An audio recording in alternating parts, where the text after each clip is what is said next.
My solution for dealing with emotional pain was the bottle. This was the pattern for decades.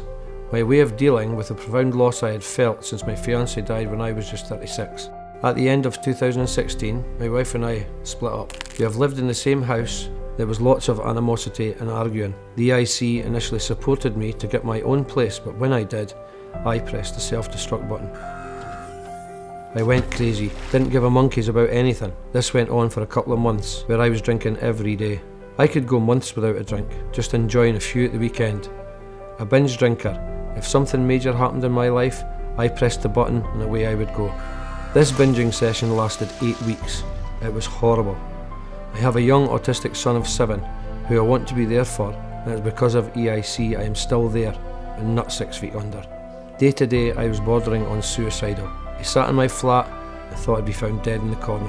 If I heard someone on the stairs, I hid in a cupboard, scared that they were coming to my door. I loved the middle of the night because nobody come to my door. I binned the dishes rather than wash them. I chased the bottom of a glass to make myself feel better. And eventually, I put my hands up and said, I've had enough. I need someone to help me. This was hard. You don't want people to know you're not coping, but I was a mess. I lost 3.5 stone and looked like death warmed up. Following many calls with the EIC and my HR department, I went into a community detox programme and then returned to work.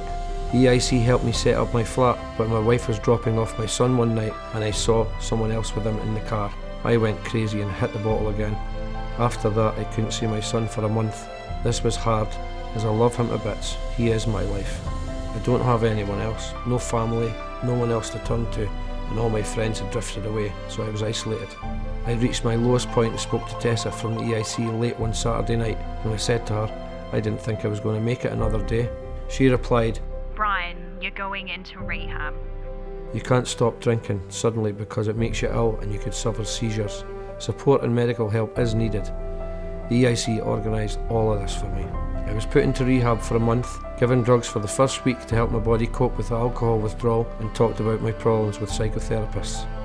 There was a saying at the rehab centre, we have all arrived on different ships, but we're all in the same boat.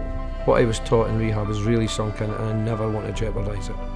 When I came out of rehab, I rearranged all the furniture in my flat so I wasn't sitting in the same environment. I'm going to regular AA meetings and living my life without alcohol. The EIC have done so much to help me. They organised, supported my rehab and helped me to find a new flat, paid for the deposit and 2 months' rent. If I had to describe them, I would say they are clairvoyant. They know that people have problems, sometimes before they even admit it themselves. And if you need help, the EIC gives it, often where otherwise you would never receive it. They will sort you out, not might, but will.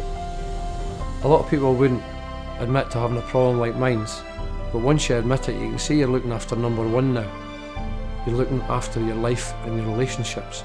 Now I can take my son to the driving range, go-karting, swimming, cinema. It's just brilliant, honestly. And I've got the EIC to thank for that. I feel blessed and my eyes are smiling now. Now my son has his dad back, and for that I'm entirely grateful. The electrical industry's charity, supporting our people through life's challenges.